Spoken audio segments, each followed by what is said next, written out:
tipe-tipenya. Oke, ada. Jadi kalau Bapak Ibu mau main warna ya, jadi kalau fixed mindset itu namanya mindset merah. Jadi mindset merah itu namanya fixed mindset ya. Kalau mindset hijau itu namanya growth mindset. Kenapa hijau? Hijau itu kan tumbuh ya, kayak tumbuhan. Ya. Mari sekarang kita lihat Bapak Ibu ya.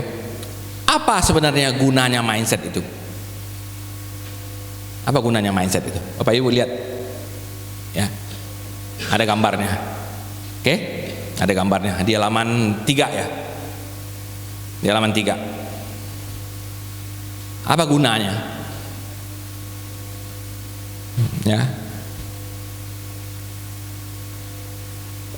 Kenapa si A tadi tidak ada action untuk naik gunung? Kenapa? Karena dia nggak punya yang sebelumnya, betul, Bapak Ibu? Betul ya? Nah. Kenapa dia tidak ada action? Karena dia tidak ada yang mendorong dia. Jadi mindset itu adalah apa? Faktor yang menyebabkan orang mau gitu loh. Mau belajar, mau berjuang, mau bangkit walaupun dia udah gagal. Sementara skill itu mainnya di sini. Ketika kita melakukan tindakan, kita keluarkan skill kita. Tapi kalau nggak ada pendorongnya, skill kita itu akan mubazir.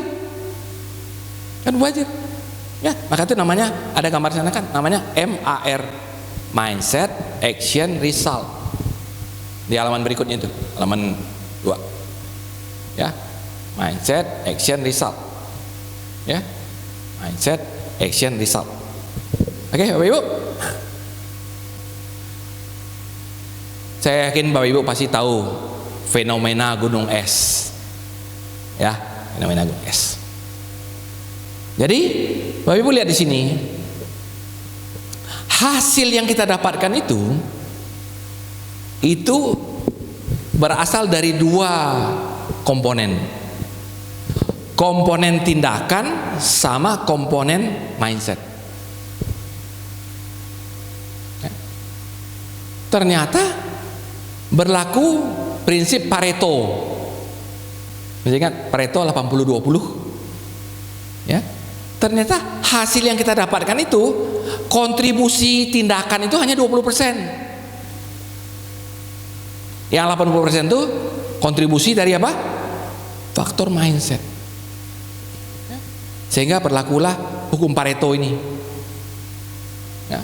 Apa kata Pareto? Ibu tuh, nah, dari hasil sama dengan 80 M. Ada kotaknya sana kan? Masukin dalam kotaknya tuh. Kotak di bawah MAR tuh. Rumus Pareto. Rumus Pareto.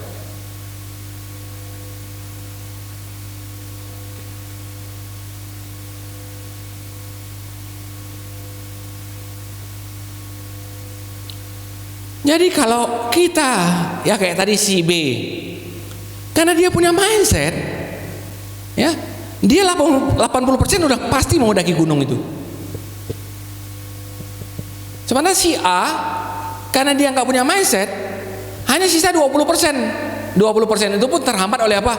Dingin, tinggi, susah. Jadi Bapak Ibu semua, disinilah kita bisa melihat ya, bagaimana pentingnya mindset itu.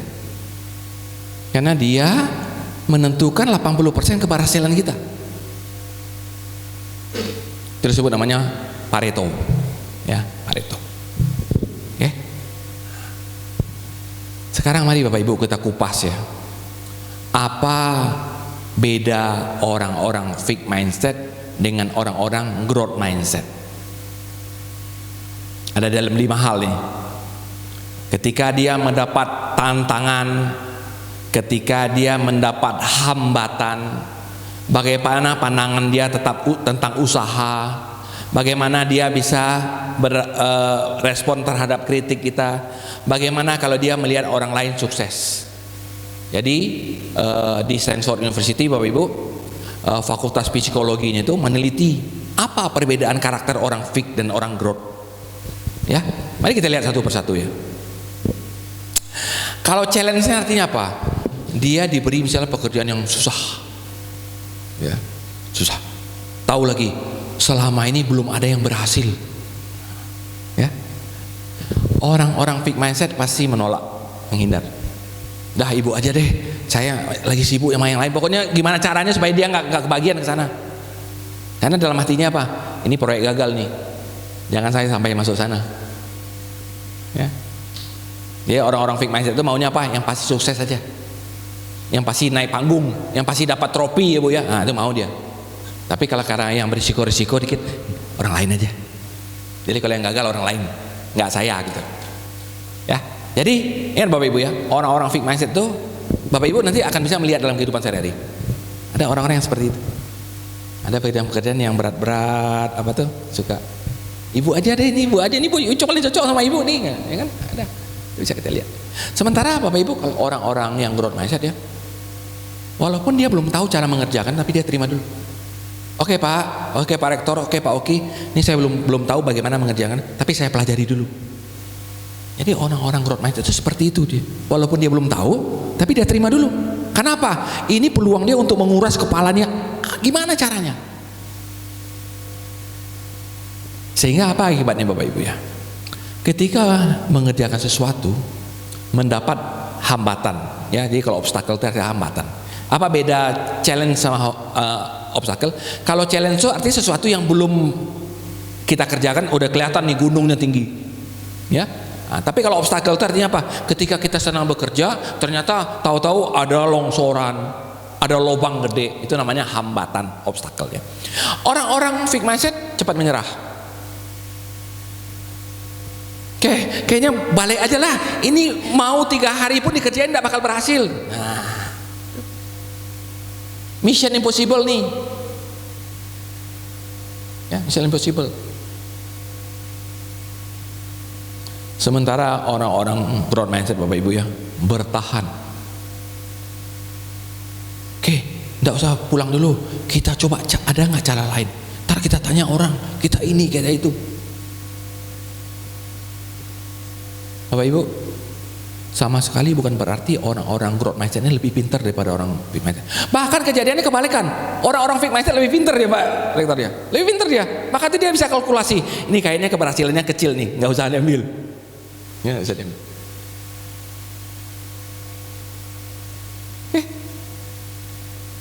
Akibatnya apa Bapak Ibu ya?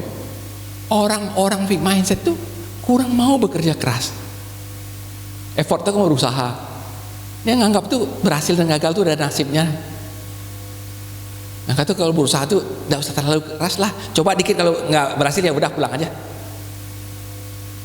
Sementara orang-orang growth mindset menganggap ya, berusaha itu adalah peluang untuk menambah ilmu, mengembangkan pengalaman, mengeluarkan potensi-potensi.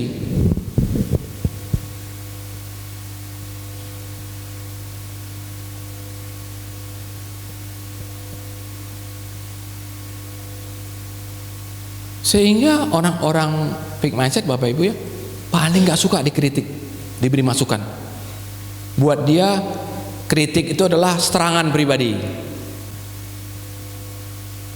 Sementara orang-orang growth mindset itu menganggap kritik itulah informasi gratis.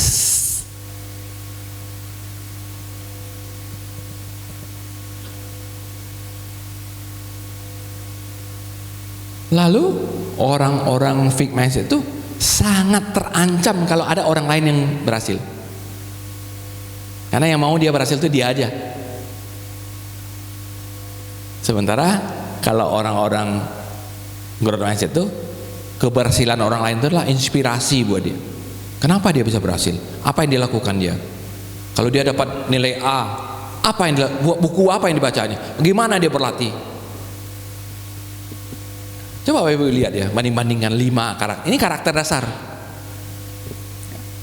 Karakter dasar. Coba kalau kita punya mahasiswa banyak yang fixed mindset, apa kira-kira yang terjadi?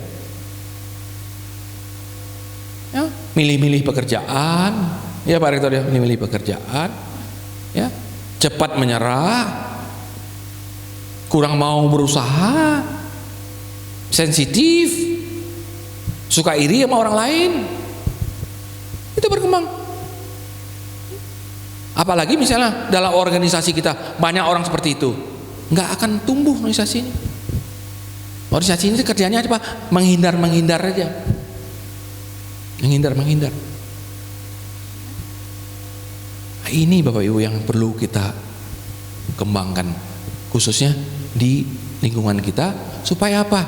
Supaya mahasiswa kita tertular dia. Ya, kenapa? Pengaruh dosen sama pengaruh gurunya sangat besar kepada mahasiswa. Ya, maka ada penelitian Bapak Ibu ya. Kalau dosennya itu hijau, dia bisa menghijaukan yang merah. Yang merah itu kan yang fake. Tapi kebalikannya, kalau dosennya itu merah, dia bisa memerahkan yang hijau. Ya, jadi warna mahasiswa gitu tuh lebih banyak ditentukan oleh warna dosennya. Kalau warna dosennya hijau, walaupun mahasiswanya merah ya, dengan intervensi dia akan hijau. Tapi walaupun dia udah hijau ya, bapak ibunya merah ya, akhirnya dicat merah semua ya. Itulah beratnya tugas sebagai guru, sebagai dosen. Kenapa? Apa yang kita lakukan itu akan menjadi model untuk mahasiswa kita. Maka tuh peran kita sebagai guru, sebagai dosen tuh berat ya, sangat berat. Oke, Bapak Ibu semua, ini adalah 5 karakter dasar orang fixed mindset, 5 karakter dasar orang growth mindset. Oke, sekarang muncul pertanyaan Bapak Ibu ya. Sebenarnya growth mindset itu apa? Apa yang perlu kita miliki kalau agar kita bisa menjadi orang yang growth mindset? Growth mindset itu adalah 3. Cara bersikap, kalau ada tadi sebuah kejadian, cara menghadapi masalah, dan cara membangkitkan diri kalau kita sudah gagal.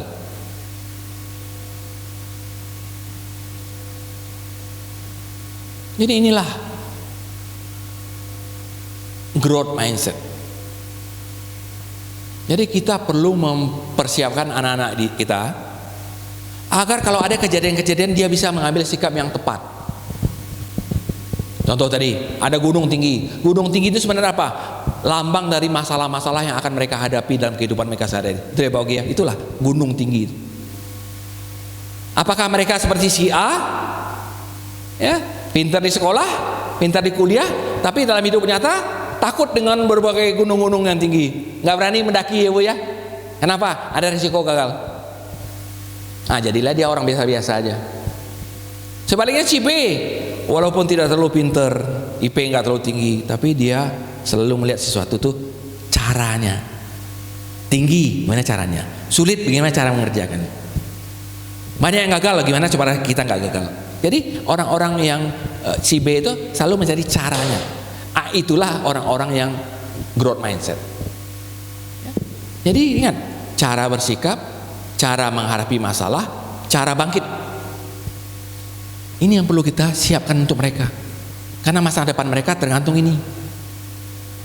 Karena masalah-masalah yang akan kita hadapi ya, seperti tadi kita diskusi sama Pak Oki sama Pak Rektor tadi ya. Apa yang terjadi Bapak Ibu ya?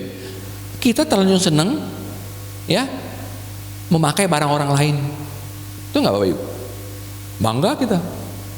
Merek made in Singapura, made in Jepang, made in Korea, bangga kan? Lalu dikeluarin merek ini. Ya, kalau sepatu made in Cibaduyut, ya malah itu kan. Perlu Cibaduyutnya perlu dipilok dulu supaya nggak ketahuan orang. Itu apa? Mindset. Ya. Nah, karena itulah Bapak Ibu ya, kadang-kadang kita harus menerima realita ya. Mengapa kita masih butuh perjuangan?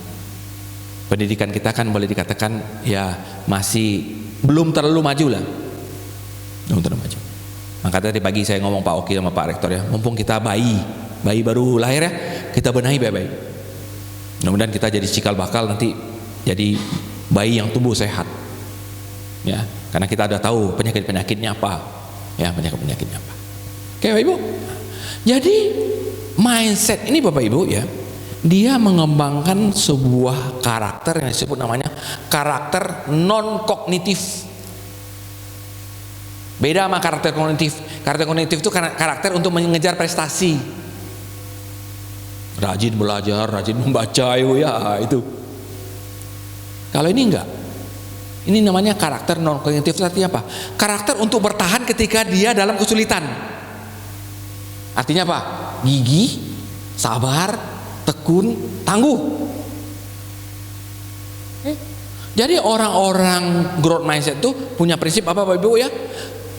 Selalu berpikir positif di situasi negatif. Ini kan gak gampang. Maka itu harus dilatih dia. Singapura Bapak Ibu ya, growth mindset ini dari mana diajarkan? Dari PAUD Pak. Guru-guru bunda-bunda PAUD itu udah dilatih. Habis apa? Orang tuanya dilatih. Maka itu di sana sebut namanya growth mindset parents. Growth mindset parents. Jadi mereka itu diundang ke sekolah Pak. Kan ada perbedaan ya Pak ya. Kalau di tempat kita ya di Indonesia ya, kalau diundang orang tuanya ke sekolah, yang dikirim biasanya apa? Orang lain yang punya sopir, yang punya apa? Soalnya mindsetnya apa? Oh, dipanggil ke sekolah nih pasti anak saya bermasalah nih, atau mau minta sumbangan kali. Ya? Tapi kalau di sana enggak. Kalau diundang ke sekolah tuh mereka pikir, waduh, ini peluang saya mengetahui bagaimana saya. Apa yang mereka lakukan? Bagaimana pandangan gurunya terhadap anak saya? Jadi mereka antusias. Jadi ibaratnya di kalender mereka tuh dikasih bulat-bulat itu kapan mau ke sekolah. Kalau kita kadang-kadang bukan apa ya, udah selesai acaranya udah telepon, Pak nggak hadir Pak. Oh ya hari ini ada apa ya? Ada acara ya? Memang nggak terlalu diperhatiin. Nggak terlalu perhatian. Apalagi kalau misalnya kota-kota besar, kirim sopirnya, kirim susternya, kirim mbaknya. Nah ini kadang-kadang yang menjadikan faktor kita sulit. Ya, itu kan kalau untuk tingkat bawah. Kalau untuk tingkat atas tentu kita langsung bisa bermain dengan mahasiswanya karena mereka kan udah dewasa muda ya Pak ya. Tidak terlalu, orang tua tidak terlalu banyak terlibat kalau untuk perguruan tinggi ya Pak ya. Mereka yang kita garap. Ya, oke Bapak Ibu semua, inilah kesimpulan dari growth mindset. 3 ya, cara bersikap, cara menghadapi masalah, cara bangkit kalau dia lagi gagal. Itu orang growth mindset, orang fixed mindset berbeda. Jadi Bapak Ibu nanti nggak usah dites-tes lagi dalam keseharian Bapak Ibu ada bisa lihat. Ini mahasiswa yang ini fake, yang ini growth. Kenapa? Kita ciri-cirinya kita udah tahu. Nah nanti yang fake itu Bapak Ibu dekati mereka. Ya, kemana tadi bisa ujian? Nggak bisa Bu, ini gagal semua. Ya, itu artinya apa? Kamu harus belajar lebih giat lagi. Ya. Untung sekarang ini baru ujian mid semester, nanti masih ada ujian akhir, kamu bisa perbaikan. Jadi tujuan kita apa Bapak Ibu ya? Kita selalu memberikan positif walaupun dia nggak lulus. Nah, itu caranya kan kita harus belajar. Itu kan nggak gampang. Ya, maka itu yang dilatih itu adalah dosennya dulu. Supaya apa? Ketika dosennya di kelas itu ingat kali, kita harus menjadi dosen plus.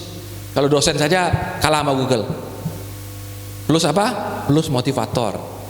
Kalau di Singapura sebutnya nama plus GMC, Growth Mindset Coach. Bisa kita coach. Apa beda trainer sama coach? Kalau trainer ngajarin, kalau coach tuh melihat kesalahan-kesalahan. Lihat aja pemain bola yang top Messi. Emang ada pelatih yang lebih hebat daripada dia main bola? Nggak ada ya Pak Rektornya dia pemain terbaik dunia. Tapi kenapa dia ada coach? Dia lihat kenapa si Messi misalnya hari ini tendangannya suka nyamping ke sana. Dia bilang ini kaki kamu kurang bengkok, kurang ini, kurang itu. Ini coach adalah melihat kesalahan. Jadi begitu juga kita jadi coach, misalnya jadi coach untuk mahasiswa kita lihat. Ya, misalnya mahasiswa kita ini biasanya nilainya bagus, tahu-tahu jatuh. Nah, kita pendekatan sama dia. Kenapa? Apa yang terjadi? Ternyata mungkin dia ada masalah keluarga. Nah, kita beri motivasi sama dia. Coba Bapak Ibu lakukan itu ya. Bapak Ibu akan terkenang, dia jadi siapapun pasti dia masih ingat kita. Kenapa? Bukan ilmunya kita itu yang diingat sama dia, ya. Apa yang kita sentuh dia itu yang non akademik itu loh. Ya. Oke Bapak Ibu, mari kita lihat. Sekarang bagaimana mindset growth mindset itu bekerja. Ya, kita udah tahu yang tadi ini kan mindset, action, result udah tahu kita ya. Sekarang kalau misalnya hasilnya itu sukses Bapak Ibu ya, gak ada yang perlu dilakukan. Udah tinggal pesta-pesta aja, tinggal perayaan. Kenapa? Menerima sukses itu gampang, betul nggak Bapak Ibu? Ya gampang menerima sukses. Yang paling sulit apa? Yang ini tuh, yang menerima gagal itu sulit. Itu yang perlu belajar. Yang perlu belajar. Apalagi sekarang ini kemungkinan gagal itu besar. Kenapa? Ada fuka tadi itu, bergejolak, nggak menentu, nggak jelas. Kemungkinan gagal itu besar. Sehingga apa? Kita terpaksa harus akrab dengan kegagalan-kegagalan itu.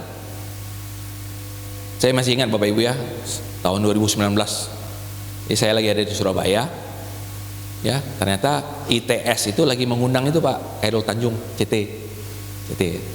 Kan kalau Pak CT itu kan kita kenal sebagai orang sukses tuh, pengusaha besar, salah satu orang terkaya di Indonesia.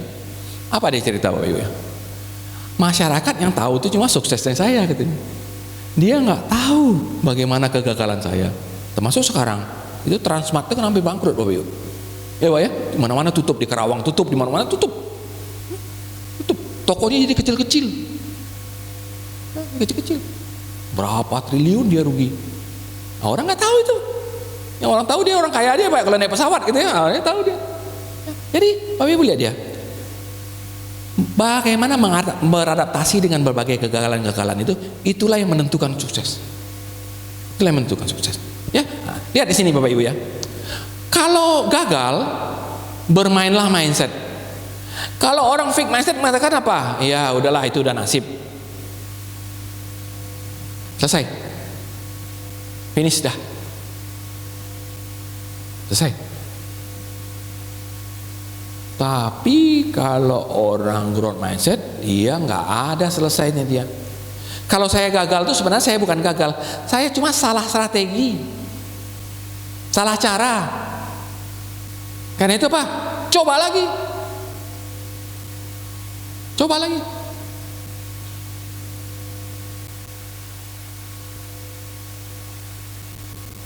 Jadi Bapak Ibu ya, kita perlu banget memberitahu kepada mahasiswa kita itu, kalau gagal itu tuh biasa.